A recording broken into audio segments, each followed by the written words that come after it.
afternoon. Here is the national news from BGI TV Current. I am Morire Rabila Lawal. For starting headlines, Tinubu's government will address infrastructural deficits. Shetima.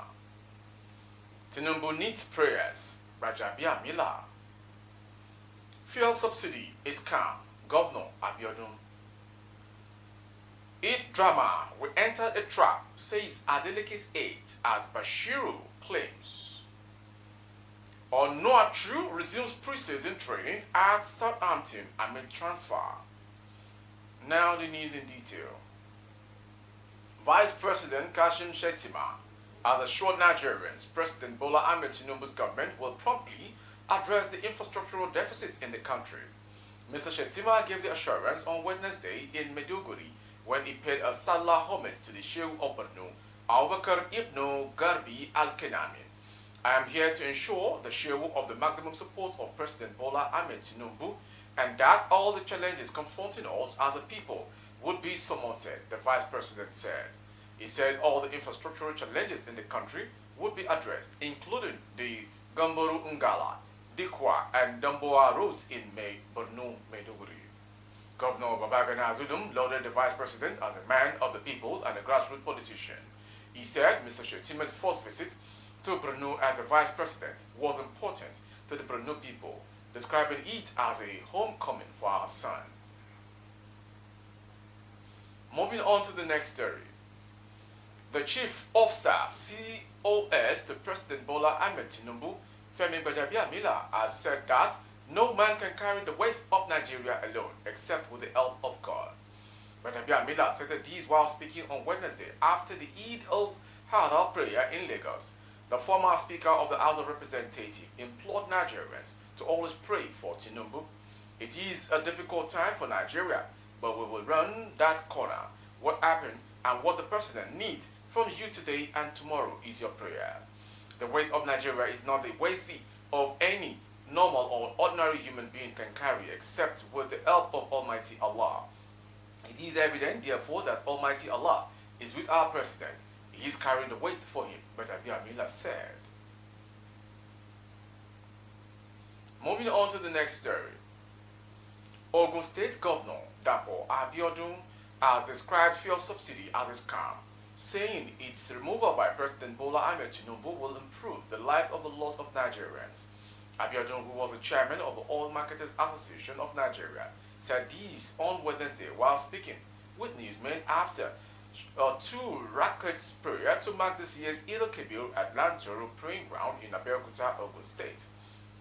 The governor, who was represented by Senator Shuaib Afolabi Salis, Ogun Central, said with the removal of subsidy and more funds would be available to the federal government to address the needs of Nigerians. He called on Nigerians to be patient over the removal of fuel subsidy, saying the hardship being experienced is temporary. Abiodun argued that fuel subsidy had to be removed from Nigeria's economy to survive because Nigerians were not benefiting from it, adding that the corruption in the fuel subsidy regime cost Nigeria a huge amount of revenue. He said, I want to assure Nigerians that the current administration, both at the state and national, would significantly improve the life and lot of Nigerians. When leadership is provided, the challenges of Nigeria are not unsurmounted. Unsurmountable, there is nothing that can be achieved without some pain. From that story from the Ogun State Governor, we go to the next story. Former Senate spokesman Senator Ajibolo Bashiro and the spokesman for Governor Ademola Adeleke Olawale Rashid shredded blame over a commotion on seat arrangement at a prayer ground located at Okebale area in Osogbo, the Osun State capital. Bashiro and Rashid were guests on a program on Wednesday hours after the disturbance at a prayer ground as officials of the state government clashed, which led to claims of alleged assassination attempts to the life of Governor Ademola Adeleke from his camp. Bashiro claimed some talks rough-handled him and ordered him to vacate where he was positioned for the Eid prayers. The question I asked is whether talks who harassed me, removed my turban, and round or do me where people were protocols officers trying to secure a seat for Mr. Governor, Bashiro queried. The former lawmaker also said he did not see any seat reserved for the governor at the prayer ground. However, Adeleke spokesman, who was also a guest on our program alongside Bashiro, debunked the allegation by the senator. Rashid described Bashiro's claims as untrue, saying the former lawmaker took over the seat reserved for the governor. Secondly, it was wrong and false to say where there were no seats or protocol officers ahead, like an advance team. We had a red carpet that was actually laid for the governor. We had 3 of our protocol officers who were there. The senator was wrong to say that there was no advance party. There was an advance party and the place was marked. Go to the issue of assassination attempt. What we noticed when we enter is that we enter into a trap. In addition to the issue of taking over the governor's seat, we noticed armed, strange-looking guys positioned all over strategic positions within the Eid ground. When we saw that, when we enter, we thought, well, maybe they are security people. But by the time we enter and we are right close to the front of where we are supposed to pray, we noticed that these people are armed. And while we were watching over that, it was at that point we noticed the commotion, which is being shown here now. So we quickly said to the governor, oh, the security people said, no, let's go back to the car. We're going to secure the governor. We did that. Chief Bidmos and others came and said, don't worry, everything is calm. By the time we come out again, those strange-looking people were encircling where the governor was staying, including the team. It was at that point we noticed that this is beyond ordinary and we need to move. And that's why quickly we ferried the Gulf into the jeep, surround the jeep, and from there we left. And the police came in. They want to actually question the senator because he's the one that took over the space where the Gulf was supposed to stay, which started the whole commotion. And it is false to say that the Eid ground was locked up. It is false. It is not true. People were inside, they came out, and the senator was approached by the police.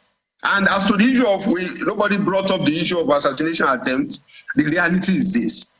God save our governor today. And we had a Thanksgiving event at the country home where we thank God for saving the life of our governor. And whatever.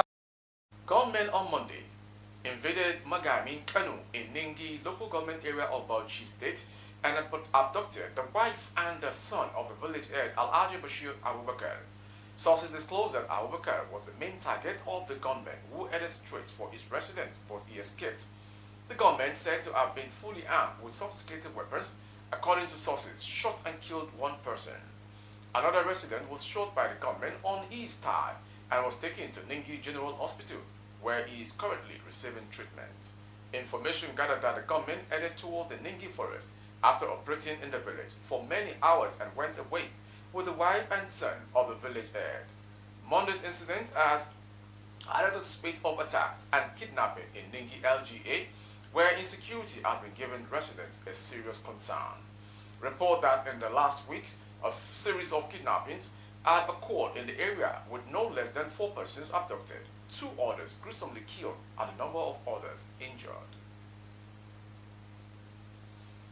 You are watching the national news from BGI TV current this hour. The last story is a sports story. Super Eagles forward Paul Onuachu was back for preseason training at Southampton on Wednesday, amid rumors linking him with a move away from the club. Southampton players had their first training session ahead of the new season at the Staplewood campus. Onuachu was involved in the season from the start to finish.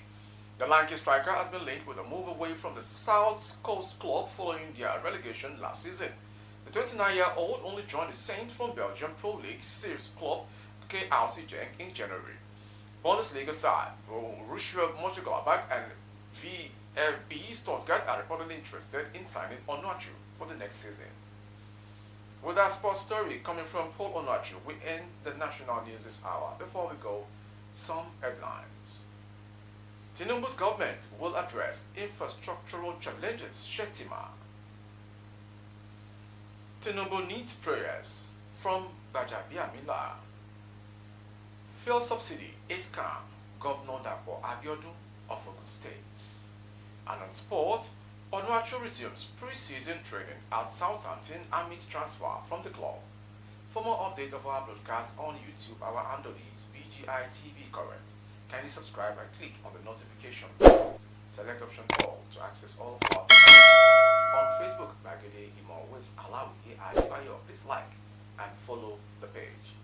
For advert placement and figurating services, coverage of events and function, please dial the phone number streaming on your screen. Thank you for watching. I am Morire Rabila Lawal. Eid al Mubarak.